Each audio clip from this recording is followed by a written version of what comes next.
Hey guys, Becky Williams from Full On Purpose. Welcome to today's episode of Word Up Wednesday. Today I want to talk about MTHFR. Yeah, so if you've never heard of it, it sounds like a dirty word, but it is not.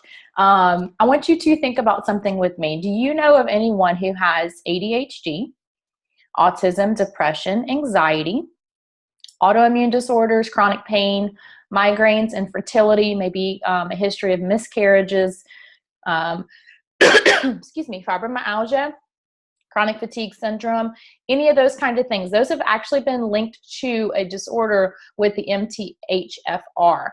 There are a couple different kinds. The two most common kind is C677T and A1298C. Okay, so I know today is going to be a little bit more technical, but I want you to understand about this and why it's important. So the reason that I even thought about looking this stuff up is because recently my mom actually had some testing done, and she's known this for a long time, just based on facts and things that she had read, but she decided to go ahead and get tested to see if she has this mutation or not. Turns out she actually has both. So she has a double mutation that is very important for our family to know, because typically when your parents have it, they're going to pass it down to the next generation, which would mean that I also would have this gene. Recently, other people in my family have been tested as well, and they tested positive too. So the gene that I feel like I probably have, I have not been tested yet, is probably the T at the end. I don't think I have the A1298C, but I can always get tested for it and see. But I will tell you why I feel like I have one versus the other. So typically, if you have the one that starts with a C, it's going to be linked to cardiovascular problems, elevated, I can't read my handwriting, stroke, migraines, miscarriages, neural tube defects. Okay, then if you have the one that starts with an A, typically that's fibromyalgia, IBS, fatigue, chronic pain, schizophrenia, mood-related disorders. So if you know anybody who has struggled with that for their whole life, and maybe they have doctors who say, I don't know what's wrong with you, let me just give you some antidepressants, let me just, give you some B12 shots and see if we can get your energy up, all those kinds of things. If someone has this type of mutation or gene defect, or basically it's not going to, I'll get into that into a minute. If they have those things and are not able to be helped by their doctor so far, have them maybe call and see if they can do a test to see if they have this gene or this mutation. So let me just tell you what it looks like if it actually works correctly, if there's no mutation in it. Let me explain why it's important and what it's supposed to do. All right, so if it's working correctly, my hair is nuts, y'all, today. Sorry. If it's working correctly, it's going to basically, the MTHFR gene is going to produce an MTHFR enzyme. Okay? That enzyme is going to work with B9 and folic acid. So these are going to be your folate vitamins. These are going to break down into 5-methyl tetrahydrofolate. Say that 5 times fast.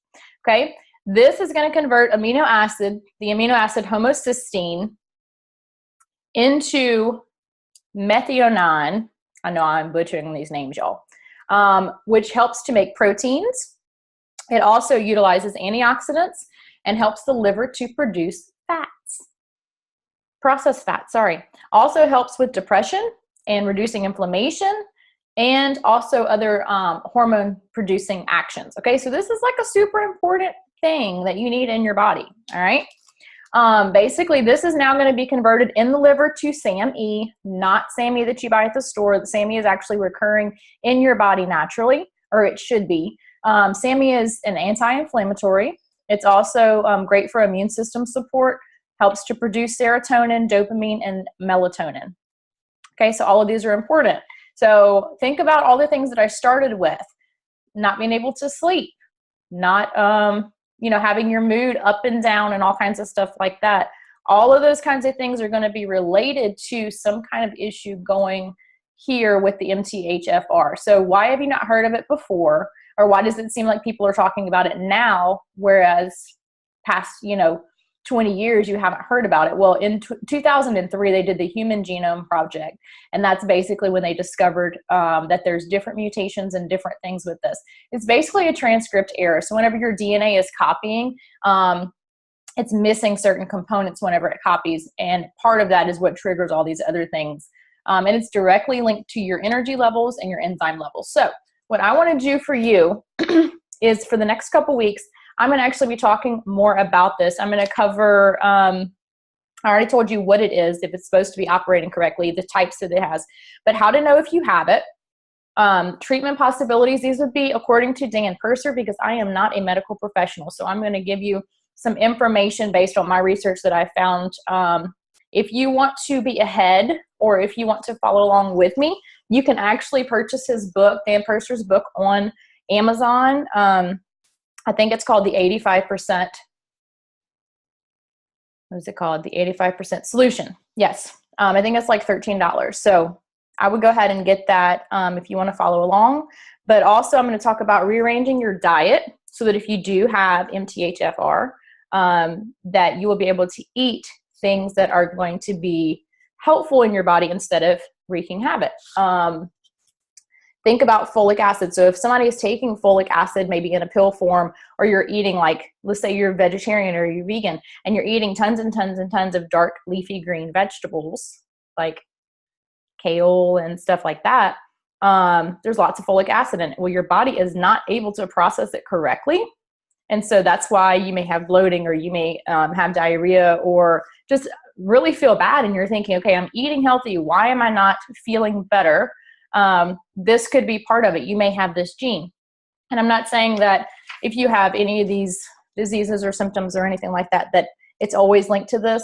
I'm just telling you the information that I've been provided with looking at things with our family, looking at things with my health, my husband's health, all of that, and just providing the information. So if you want to do further research, I definitely encourage you to do that.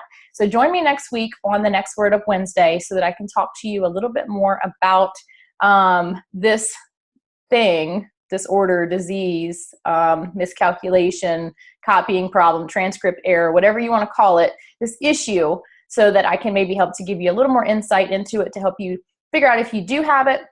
If you do have it, what can you do about it? To my understanding, it's not something that goes away or fixes itself. So what we would want to do is just make sure that we are giving our bodies the best chance that we can to be able to have all these natural processes and things. So join me next week, and we'll talk a little bit more about it. Make sure to find us on Instagram, Facebook. On Facebook, we do have a new page. It's called Full and Purpose Hangout, which is actually where this video is. So if you see this video, you're in it. But the other business page I will leave up. However, it's not getting as much viewing power as I want it to for whatever reason. So I've switched over to the group, so it's easier to talk, easier to interact, and find answers to your questions. So that is all that I'm going to say today. Happy Wednesday. God bless you, and I'll see you next week. Be well.